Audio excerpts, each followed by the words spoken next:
In a small, bustling neighborhood in Lagos, there lived two close friends, Ijeoma and Funk. They were neighbors and had been inseparable since their university days. They often joked about how they were so alike that even their children had become best friends. Ijeoma had a lively, inquisitive son named Chidi, while Funk had a gentle, studious daughter named Sade. Chidi and Sade were like siblings. They walked to school together, shared their meals, and spent countless hours at each other's houses. Ijeoma was known to be a relaxed parent who believed children should explore the world freely and make their own mistakes.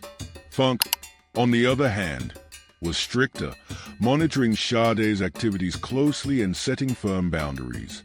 One day, Chidi came home from school looking unusually serious. "Mummy," he began, "all my classmates have phones. They even have better phones than some teachers. Can I have one too?" Ijeoma was caught off guard. She had never considered giving her 11-year-old a phone, but she also didn't want him to feel left out among his peers.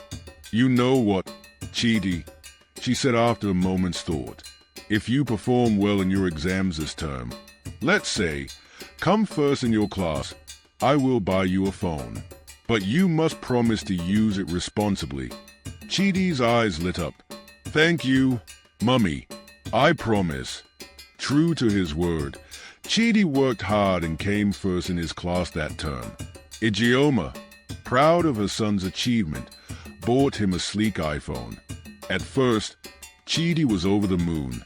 He used the phone to watch cartoons, play games, and chat with friends on WhatsApp. Sade often joined him, and the two would huddle together, giggling over funny videos and sharing memes. Funk noticed a change in Sade's behavior. She became more distracted during study time and more secretive with her activities.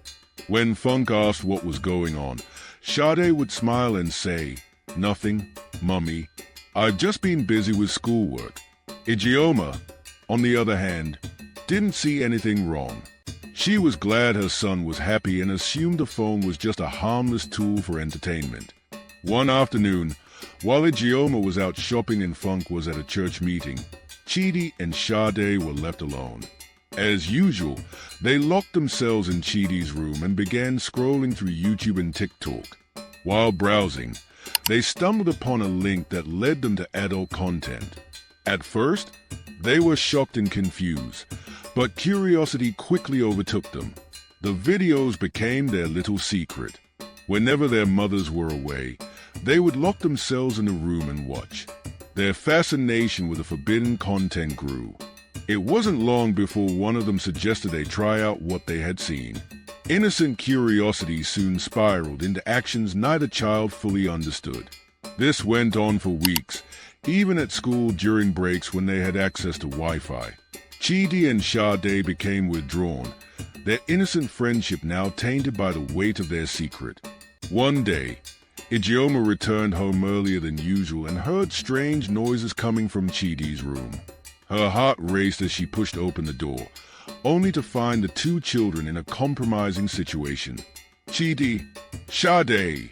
she screamed, her voice breaking. "What is this?" The children froze, terrified. Tears streamed down Ijeoma's face as the reality of what had been happening hit her. She immediately called Funk, who rushed over in disbelief. Both mothers were devastated. They couldn't understand how two innocent children had ended up in such a situation. After a long and tearful discussion, they decided to seek guidance from their church counselor. The counselor explained the dangers of exposing children to smartphones without supervision. "The internet is a double-edged sword," she said. "While it can be a powerful tool for learning, it can also expose children to harmful content if left unchecked." The mothers took the advice to heart. They confiscated the phones and replaced them with books and educational toys. They also began spending more time talking to their children about sensitive topics, creating a safe space for questions and guidance. The story of Chidi and Sade spread through their community, serving as a wake-up call for other parents.